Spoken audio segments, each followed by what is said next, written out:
You are listening to the Cattle Call Podcast. This is the place where computer-aided design and drafting meets humor and practicality, with a touch of business acumen thrown in for fun.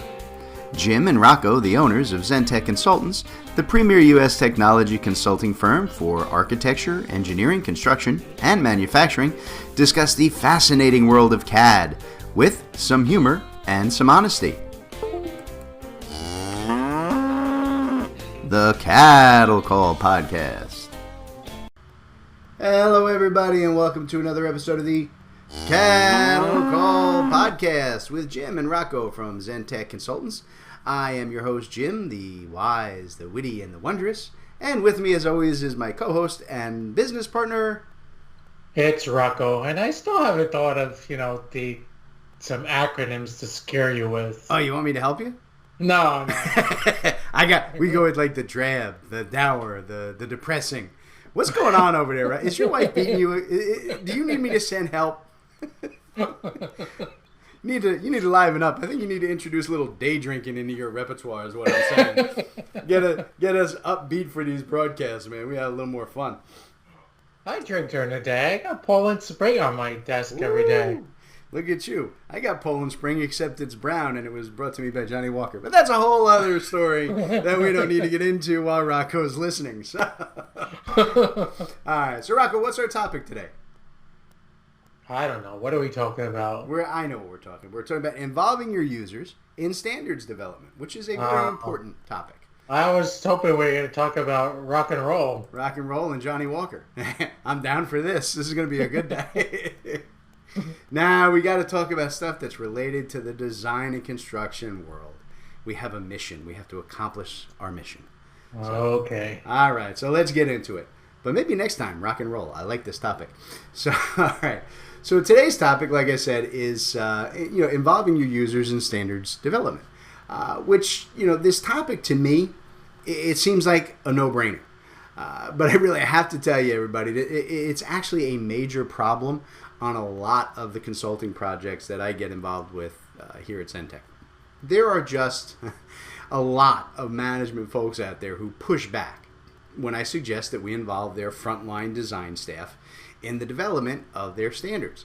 And honestly, I've never gotten a really sound reason for it, but I usually get some kind of a mumbled reply and a half answer that's kind of to the effect of, well, they're too busy, or, they don't understand or comprehend the full scope here, or other such ridiculous nonsense.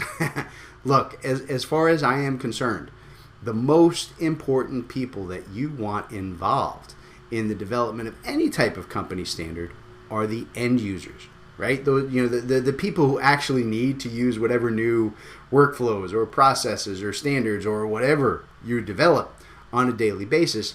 Those are the ones that you absolutely have to get input from. Look, standardization via managerial edict is a horrible idea. And every time I've seen it done that way, the process has been a dismal failure. So let me give you guys an example. So a couple years back, I was working with this civil engineering firm who wanted our help, right, transitioning to a new design software. And right away, I recommended getting their CAD users involved in the planning process for the new standards, and I was just flat out shot down. Okay, the senior engineer saw this change as his big chance to do everything the way he wanted it, to create his own personal, quote unquote, ideal way of doing everything. And his thinking was that since this was all a new system anyway, that the CAD staff would just accept what he gave them. So listen, I'm a paid consultant, so I just make recommendations, and then we do what the client tells us to do. That's how we work here at Zentech. So we did this his way. A year later, we get called back to work with the same company because they want to start their standards process again from scratch. That initial rollout was a complete failure. The staff wouldn't use any of the standards of the workflows because they made no practical sense. And the engineer who was in charge of the project, well, he'd been asked to move on to greener pastures. At the end of the day, I think no one individual understands every process and every procedure that goes on in their company. I think you need to have multiple voices and different ideas to develop and implement effective standards. So, Rocco, we've actually seen this happen a bunch of times. What do you think it is that drives some clients to want to legislate standards instead of trying to develop them cooperatively? That's it's a too many chiefs and not enough Indians. There you go. Mentality, and there's a lot of valid arguments for and against it, right? But I think it ultimately comes down to that everybody's got an opinion, and it's going to stall the whole process, and just create more issues, and all that's true. But like we're going to keep talking about here, if something is forced on people and they don't agree with it, they're just going to grumble the whole way through everything that they do, and it's not necessarily a healthy approach either, right? Right. It's like you making me come to work every morning. I just grumble through it all day long. But no, you're absolutely right, man. You got to get buy-in from people to make this stuff work. There's no way you're going to go it alone. And I'll throw in, my thought here is I actually think that there's also a bit of, we'll call it educational prejudice in operation here. And I think that in the design world in particular, there's an underlying belief that, you're licensed professional, right? Your professional engineers and architects and your land surveyors and so on. Yeah, there's this thought that they're the only ones who are worthy of making decisions or that have sufficient education, right, to fully understand the company's processes. And that's absolutely not true. And I actually think it's a really dangerous mindset to let take hold in your company. Do not get me wrong. I am not disparaging the license holders and those professionals in any way.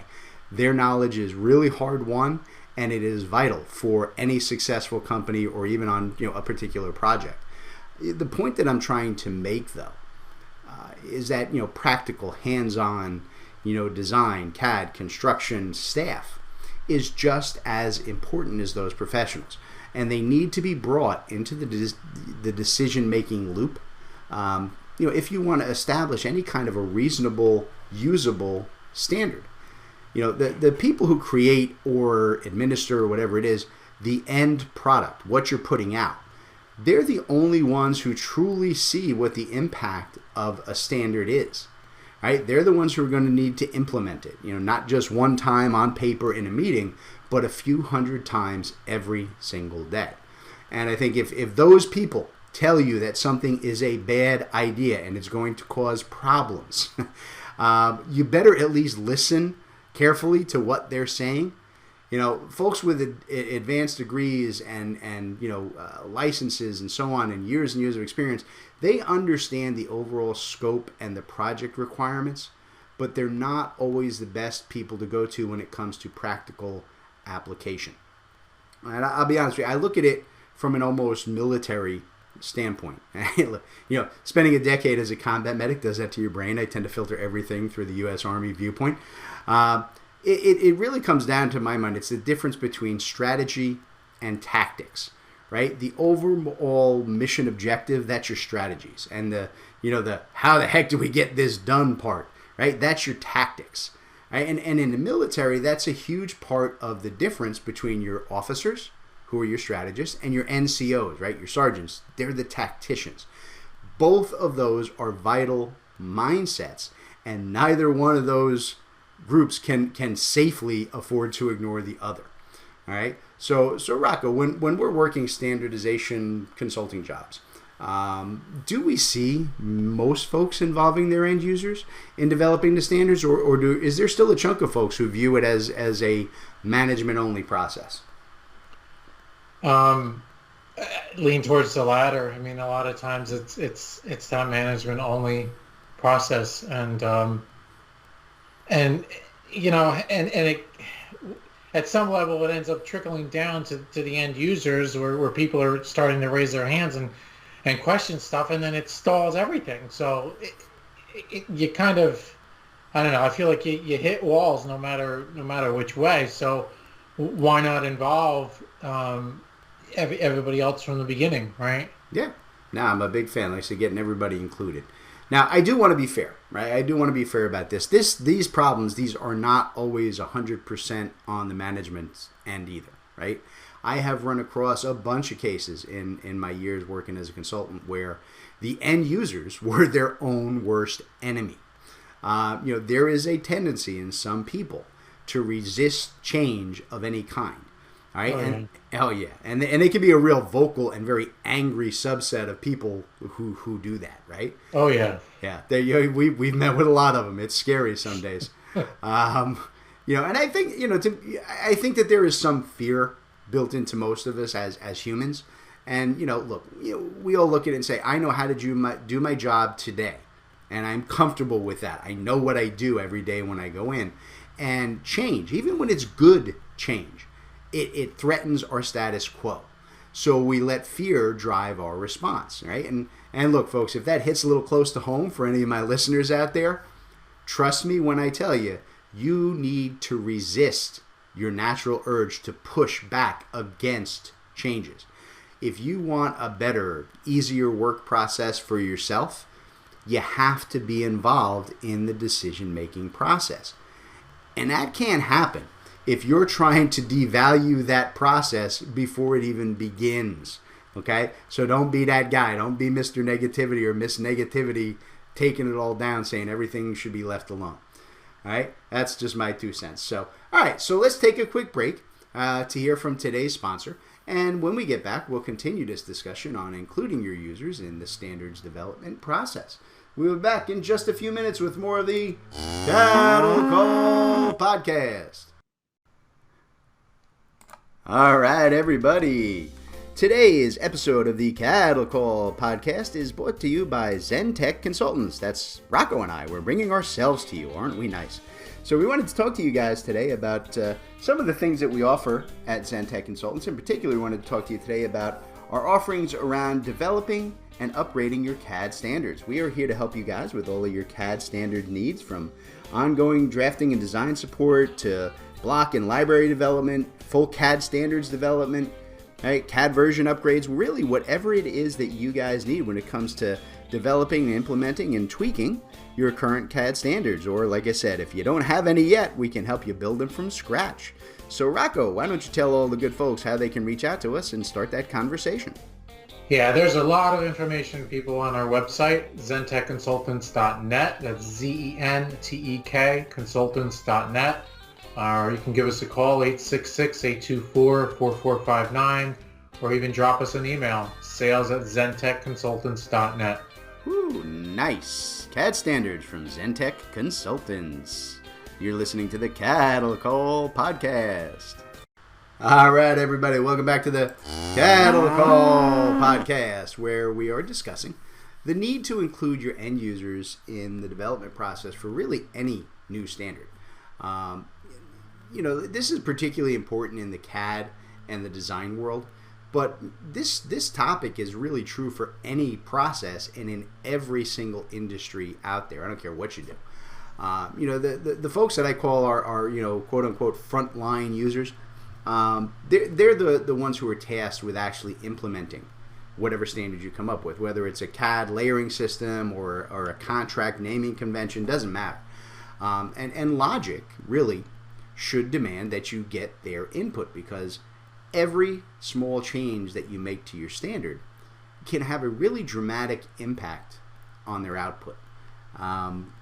Look at it like this, right? If you as your management, right, you make a change that inadvertently adds a single step, a single mouse click to your frontline people's process, right? You really wouldn't consider that a problem, would you, right? It's just, hey, for you, the savings in personal time or getting output the way that you prefer it, from a management standpoint, that seems like a fair trade for, one small extra step, right? But when you stop and you think about it and you realize that the average CAD user executes between 5,000 and 8,000 commands every single day, one extra click, one extra step in that process can easily reduce their daily productivity by 50% or even more. Think about that. Every single user can get their productivity cut in half by one inadvertent addition to your workflow. Right? That is a dramatic financial and a time burden to drop on your company. Right? And it could probably have been avoided just by discussing the changes that you want to make with those users in advance before you implement them. So, Rocco, you spent a lot of years in the business world, a lot, because you're really old. All right, so I'm older than you. That's not the point. But really, I mean, all the way from junior level, coming out of college, all the way up through, owning and operating your own company. How have you seen this interaction play out across your career? I mean, am I exaggerating, or is a lack of user input a serious concern for developing any kind of standard or workflow? Yeah, I mean, even if you take it out of the context of standards development here, just from a pure employee satisfaction standpoint, I mean, you just feel better when you're involved in making decisions. Obviously, you can't be involved in all corporate decisions, but again, when it gets down to what you're literally doing every minute of your day, and you have say in that. It improves your overall mentality. Sure. You have a more positive attitude towards your work and what you're doing, versus being told this is what you're doing and like it or not. Nobody wants to live under conditions like that. Right. Yeah, that's an excellent point, right? I mean, just it also does, not only does it improve efficiency and get you better results, but you get happier, more satisfied employees who are likely to stay longer and be able to implement those cool new standards across decades, right? Rather than for 2 months and then they get annoyed and leave. So yeah, that's a really good point. And one of the other things that I would kind of want to point out here is that I don't think that management doesn't always understand that the processes that they look at as being too slow or not necessary, those are often vital to processes that they don't even know exist. Right? You're not the subject matter expert. You're the manager. You don't need to know the intimate details. That's what you trust your people for. And I think that there's this huge misunderstanding of the CAD and the design process that seems to think, hey, any knucklehead can do that job. I have heard so many people from many different firms say essentially the same thing about their CAD work, right? Oh, how hard is it to draw a line on screen and then erase it? I could do that on a piece of paper in 2 seconds, right? Why does it take an hour to make such a simple change? Well, first of all, let me promise you, all you managers out there who are listening, your design staff is doing things as quickly as they possibly can. Because the truth of it is they usually have 15 other projects piled up behind yours. They're working in the most efficient manner possible, right? But the truth is that they're dealing with details you don't even understand or conceive of. They're working, with matching XREFs, data referencing, shared models, conflict checking issues that you don't even know exist, right? That's not your area. That's why you have them, right? So, that simple line that you want removed is going to collapse 100 other processes and data streams if it's not done correctly, right? Plus add on to that, right? We need to make sure that it's properly formatted, that it's properly layered, and so on, using the right fonts, so that everything prints correctly on, 48 other plans beside the one that you want right this moment. Just erase that line. Yeah, well, I just killed the whole job. Look, most users, I really believe this, most users welcome, they love good standards and change so long as it's beneficial and not hindering. Okay? I've said it a million times to my clients, and I know I've said it more than once on this show. Standards, for the sake of having standards, is always going to fail. Standards that make someone's job easier are going to live forever. Right? That's really it. That's what your goal needs to be. So, Rocco, do you think that the clients we work with, do you think that folks put enough emphasis on developing processes or standards or workflows or whatever it is that make things more efficient? Or is there a streak of control issues and just kind of wanting things done a certain way, right, that pervades a project like that? It varies. I mean, every customer is different, right? I mean, we work large to small, and every customer has a different culture, a different mindset as to how they work. So I think we see all spectrums, fortunately, right? Because it gives us exposure to a lot of different areas, and it allows us to talk about what we see not only on this show but in our conversations with our customers. So it's all over the spectrum. Okay. Someday you're going to give me an answer that isn't, well, it's a little bit of both. I want a definitive answer from you just once. One time. I guess it's because we deal with so many different levels of people. So with so many different levels of experience, and large to small, right? I mean, you have a lot of small firms that are just struggling to get by, right? Struggling to get the work done. And then you have larger firms that are a lot more organized, and that, they have people that are literally dedicated to fixing standards, or, to making improvements overall in all kinds of processes. Yeah, listen, you're absolutely right. I worked for large firms and spent a lot of years doing exactly that, handling, not just the CAD side, but general workflows for some of those big design firms. So, and to be fair, I know I like to tease you, but it almost always is. There's never a right or a wrong answer. So, all right, I tell you what, let's kind of wrap it up here today. But let me sum up, okay? And say that I really do believe that the best resource that you have for this type of setup and standardization work is your frontline user.